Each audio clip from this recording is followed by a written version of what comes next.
Kebetulan ini rahasia ya, tapi tidak apa-apa sih di-share. Nah, jadi kuncinya kalau pengen dunianya beres,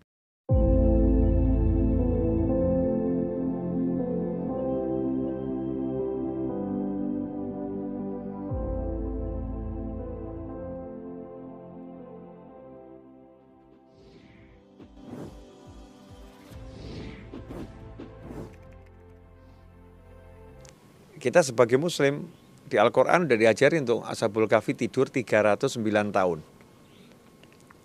Kita bahas dulu nih ya, kenapa kita perlu riset diri kita ini ulang itu. Karena ada terkontaminasi banyak hal yang tidak beres. Dulu itu kalau kita baca Ashabul Kahfi tidur 309 tahun.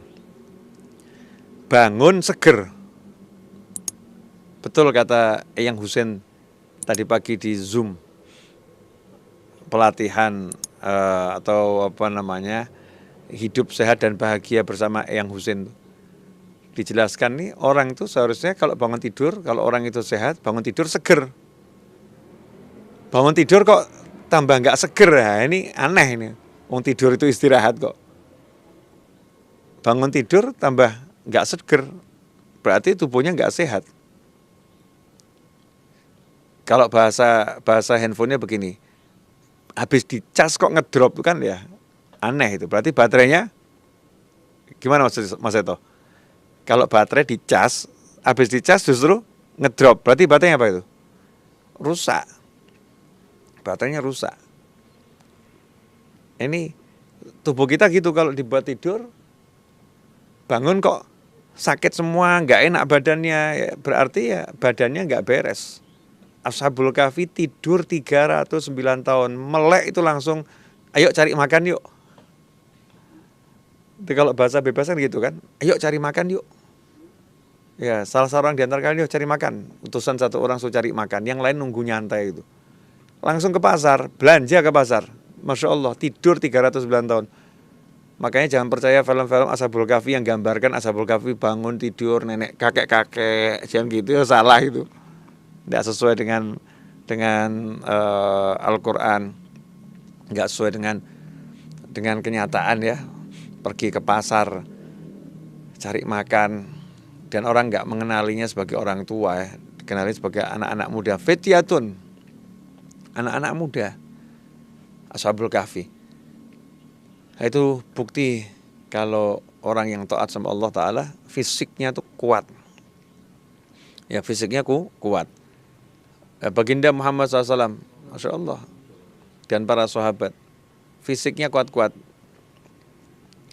Kemudian kita lihat juga nih, kita bicara wali-wali dulu ya, keramatnya wali yang ada di Al-Quran.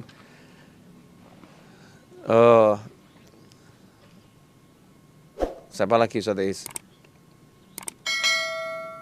Kok ngelamun Ustaz Is? Wali-wali di Al-Quran, Sayyidatuna Maryam alaihissalam, wali perempuan. Ya, wali perempuan. Kesaktiannya di antara karomahnya itu, masih kecil bisa dapat makanan, nggak pakai nyari, datang sendiri makanannya. Padahal beliau di dalam kamar yang terkunci. Sampai Nabi Zakaria alaihissalam pun kaget, dapat dari mana ini? Dari Allah. Luar biasa ya, subhanallah. Itu Sayyidatuna Maryam alaihissalam. Jadi Allah tuh kasih manusia kekuatan super, cuman dirusak. Sehingga dikatakan zaharul fasadu fil barri wal bahri, tampaklah kerusakan ya di lautan maupun di daratan. Coba dicek ayatnya coba. Zaharul fasadu. Ya biasa nggak salah ya, karena saya belum menghafalkan. Ya sudah sih, saya belajar menghafalkan Al-Quran. Saya mulai dari surat Al-Fatihah, tapi belum nambah-nambah. Ya. Googling sudah ketemu surat surat Ar-Rum ayat 41, baca.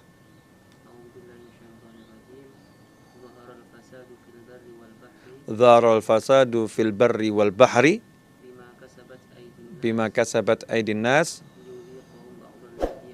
liyudhiqahum ba'dal ladzi amilu la'allahum yarji'un.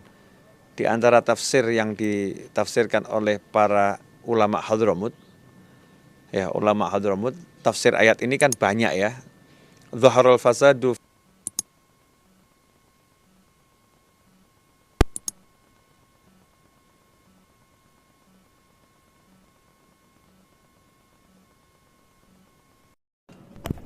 Nah, zaharul fasadu fil barri wal bahri, tampaklah kerusakan di daratan dan di lautan.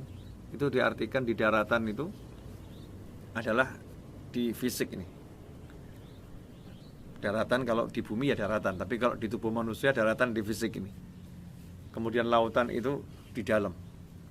Jadi rohaninya rusak, jasmaninya rusak, rohaninya rusak. Karena apa? Karena ulah tangan manusia. Nah, kemudian Allah ingin merasakan ya, agar umat manusia ini merasakan sebagian dari akibat perbuatan buruknya itu, biar mereka kembali pada Allah Ta'ala. Jadi berdasarkan ayat ini, kalau yang rusak-rusak itu tadi pengen jadi baik, kuncinya itu apa? La'allahum yarji'un, ruju' ilallah, kembali kepada Allah.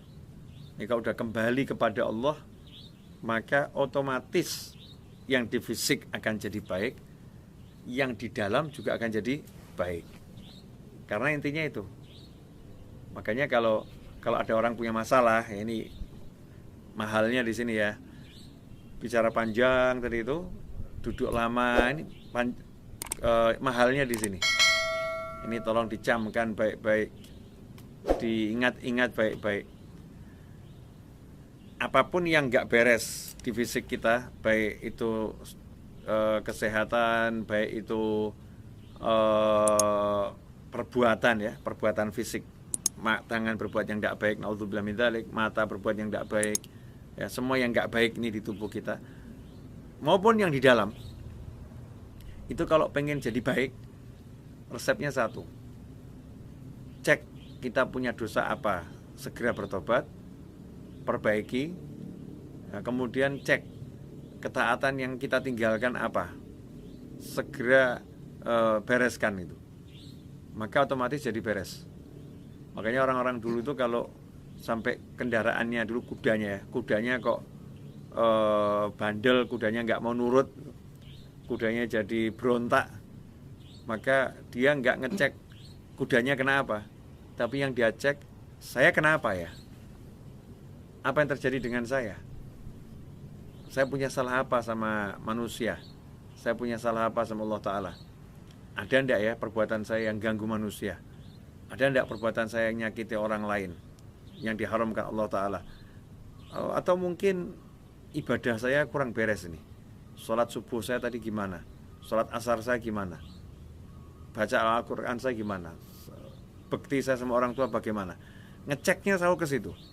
Kalau itu sudah diperbaiki, maka otomatis Allah akan perbaiki.